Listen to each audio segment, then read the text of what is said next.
이 부패 사슬의 최종 결재권자, 게이트 그림 완성에 절대로 없어서는 안 될 퍼즐. 조건 붙이지 않고 아무 때나 여야 합의해서 특검하는 것이 바람직하다.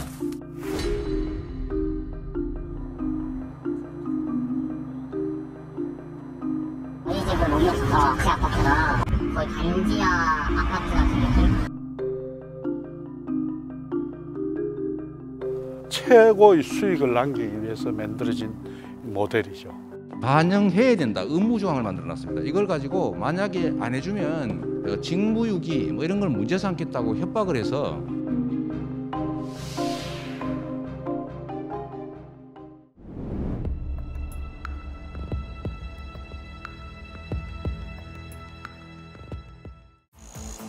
성남시 분당구 백현동. 6개월 전 입주를 시작한 유명 브랜드 아파트 단지입니다. 총 15개 동에 달하는 단지 뒤편으로 최대 높이 50m, 길이 300m에 달하는 거대한 옹벽이 눈에 띕니다. 국내에서는 유례를 찾아보기 힘든 규모이다 보니 어떻게 이런 옹벽이 가능했는지 의문을 제기하는 이들이 많습니다. 박정호 전 성남부시장도 그중 한 명입니다. 그는 주민 안전보다 민간업자의 수익이 우선된 게 아니냐며 감사원에 공익감사를 청구했습니다. 비스듬히 이래 깎아내리면 번면이 많아서 아파트가 많이 못 짓잖아요. 그러니까 수직으로 쫙 깎아갖고 밑에서 이렇게 올리니까 최고의 수익을 남기기 위해서 만들어진 모델이죠. 단지와의 거리는 불과 10m 남짓. 아파트 11층 높이에 달하는 옹벽에 생긴 균열이 눈에 띕니다. 산지관리법상 옹벽을 포함한 비탈면의 수직 높이는 최대 15m로 제한돼 있지만 커뮤니티 시설 위 낮은 옹벽을 세워 제한 규정을 피했습니다. 그 뒤에 어떤 커뮤니티가 있다는데 그건 아직 안 열었다고 듣긴 했던 것 같아요. 거기는 왜 안 여는 거예요? 승인이 안 나가지고 안 열었다고. 입주가 시작된 지는 6개월째. 하지만 옹벽과 맞닿은 일부 커뮤니티 시설은 준공 승인이 나지 않아 문을 열지 못하고 있습니다. 2014년 보고서에 따르면은 민간으로 넘겨서 이거를 용적률을 높일 경우에 난개발이 예방된다. 그리고 옹벽을 너무 많이 쌓아야 된다. 높이 쌓아야 된다. 이런 보고서가 있었거든요.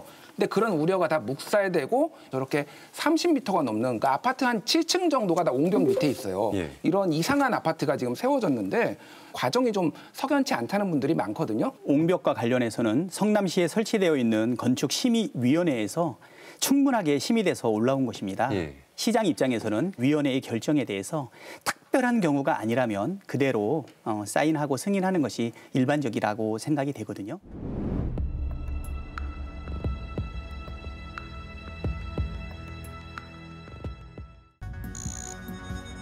애초 이런 거대한 옹벽은 어떻게 세워지게 된 걸까? 해당 지역은 과거 한국식품개발연구원 부지로 2011년부터 8차례 매각에 실패한 곳입니다. 그러던 2015년 1월 부지가 민간 업체에게 매각되면서 개발은 급물살을 타기 시작합니다. 자연 녹지를 준주거지역으로 4단계 상향하는 용도 변경이 이루어졌고 용적률은 300% 이상 대폭 증가했습니다. 이른바 옹벽 아파트가 만들어진 과정은 전문가도 쉽사리 보기 힘든 경우라고 했습니다. 일반적으로 봤을 때는 거의 보기가 힘든 일입니다. 보통 한 단계, 두 단계 정도까지는 가능하고 두 단계 이상이 되더라도 어마어마한 공공기여를 보통 요구를 합니다. 더 많은 아파트를 짓고 더 많은 수익을 높이기 위해서는 단계가 더 많이 이제 올라가야 되고 그에 따른 기부 체납은 조금 많아지긴 하겠지만은 아파트를 많이 지을수록 수익이 더 크게 나는 구조이기 때문에 그 종을 더 높인 게 아니냐라고 보여집니다. 자연 녹지 지역을 준주거지역으로 4단계나 올린 명분 중 하나는 서민들을 위한 임대주택을 짓겠다는 것이었습니다. 하지만 공공주택 용진의 임대주택은 일반 분양으로 바뀌었습니다. 당초 시행사 측이 제시했던 임대 비율 100%는 10%로 줄었습니다.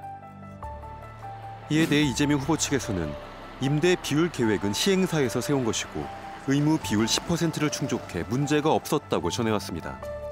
시행사는 현재까지만 3천억 원이 넘는 막대한 분양 이익을 올린 것으로 알려졌습니다. 어떻게 이런 일이 가능했을까?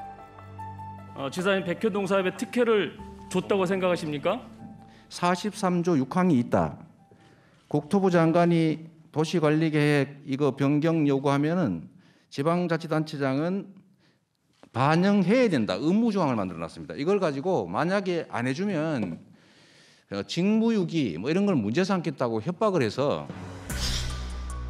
그러나 국토부는 종상향은 어디까지나 지자체의 권한이며 협조를 요청했을 뿐이라고 밝혔습니다. 이 부분은 박근혜 정부 때 공공기관의 지방 이전과 관련된 사실 협조 요청을 엄청나게 많이 해요. 식품연구원이 그 부지를 빨리 팔고 그다음에 지방으로 이전을 해야 될 텐데 공개 입찰 형태로 진행을 하다 보니까 8번 유찰이 되죠. 한 번 유찰될 때마다 상당한 감액이 이루어지지 않습니까? 결국 8번의 유찰이 이루어졌다라고 하는 것은 결국 팔 수 없다라고 하는 부분이고요. 결정적으로 박근혜 전 대통령이 아예 구체적으로 언급을 합니다. 식품년 용도 변경해라. 그리고 성남시 도시관리계획 변경을 추진하자라고 아예 천명을 하게 됩니다. 근데 이재명 시장 입장에서는 정부가 요구한다 그래서 무조건적으로 할 수 없으니 결국은 균형을 맞추기 위해서 토지의 용도를 변경하고 종을 상향하는 과정에서 발생하는 공공이익의 일부를 성남시의 먹고 사는 문제 해결을 위한 R&D 부지를 마련해 줬으면 좋겠다라고 요구를 해서 변경을 해주는 것이죠.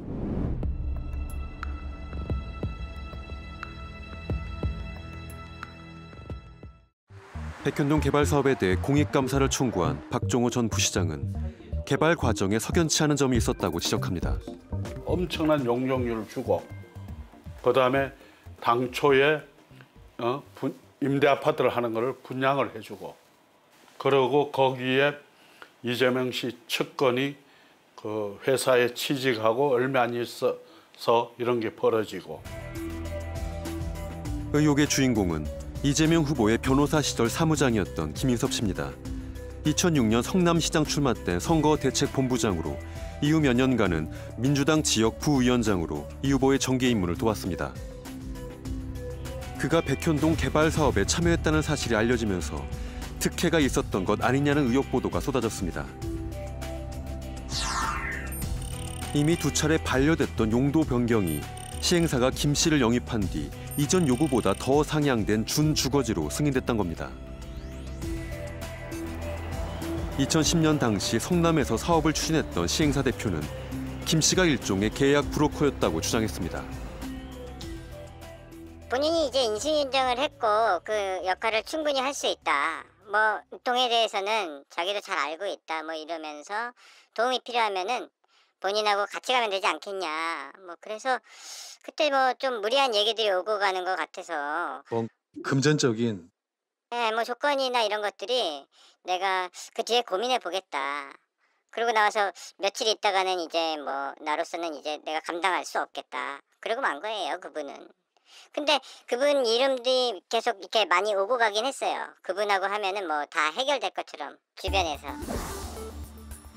실제로 이재명 성남시장이 재임 중이던 2014년 김 씨는 한 공사업체로부터 금품을 받고 성남시에 로비를 벌였습니다. 이 혐의로 징역 1년에 추징금 2억 원이 선고됐습니다. 그가 구속된 것은 백현동 개발 사업에 참여한 지 3개월 만의 일이었습니다. 백현동 사업이 진행되는 과정에선 이런 사실이 문제가 되지 않았을까? 김인섭 씨가 이 식품연구원 부지에 대해서 개입하고 있다는 것은 당시에 그렇게 두드러지지는 않았었고요. 소위 말하는 이제 브로커라고 하는데 이런 계약 브로커의 일들을 많이 하고 있다. 김인섭 씨가 이런 제보들은 숱하게 많이 받은 적이 있습니다. 이 아시아 디벨로퍼라는 그 곳과 소송을 통해서 돈을 얼마 더 받아야 된다라는 이런 것들이 성남시에서 불거져가지고 공무원들도 알게 돼가지고 의회에서도 인지를 하게 됐죠. 출소 이후 김 씨는 백현동 개발 사업의 시행사 대표와 수백억 원대의 소송을 벌였고 법원은 70억 원의 화해 공고 결정을 내렸습니다. 김 씨의 역할은 대체 무엇이었을까?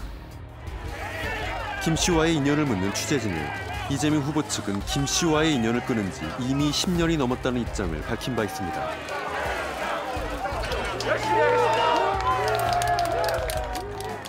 과거 인연으로 호가호위하면 다 잘라버린다는 표현까지 썼습니다. 이 후보가 10년간 인연을 끊고 지냈다는 김 씨지만 그는 지난 2014년 지인들과 함께 이 후보를 후원했습니다. 의혹에 대한 김 씨의 입장을 듣기 위해 수차례 접촉을 시도했지만 연락이 닿지 않았습니다. 김인섭 씨가 백연동 시행사에 영입이 된 지 8개월 만에 종상향이 이루어집니다. 이게 우연의 일치라고 볼 수 있을까요? 까마귀 날자 배 떨어진 사례라고 보이고요. 정부에서 뭐 압박이 있었던 부분도 있었고, 그다음에 이재명 지사가 산업단지로서 R&D 센터를 유치하기 위한 여러 가지 일을 고민한 결과 나왔던 것이고, 김인섭 씨의 SNS를 보면은 하루에도 지금 계속 이재명 후보의 공약을 올리고, 물론 이거는 개인의 정치 표현의 자유가 있기 때문에 막을 수는 없습니다만은 지금 뭐 캠프하고는 아무런 관련이 없는 건가요? 2006년도에 선대위원장을 맡았다 그랬죠. 예. 실질적으로 2006년도에 패하고 2008년도에 또 패하죠. 그리고 2010년도에 처음으로 이제 성남시장으로 당선이 되거든요. 그때 이분이 선대위원장이었나요? 아니죠. 그다음에 2014년도에 선대위원장이었나요? 아니죠. 2018년도에 경기도지사 선대위원장이었나요? 전혀 아니거든요. 최근 10년 동안 이분하고 연락한 적이 없다. 이렇게 말씀을 했던 것이고요. 뭐 이런 여러 가지를 따졌을 때 측근은 분명히 아니고 지난 10년 동안 전혀 연락이 닿지 않았다라고 하는 부분에 대해서는 저는 상당한 신뢰성이 있다고 생각합니다.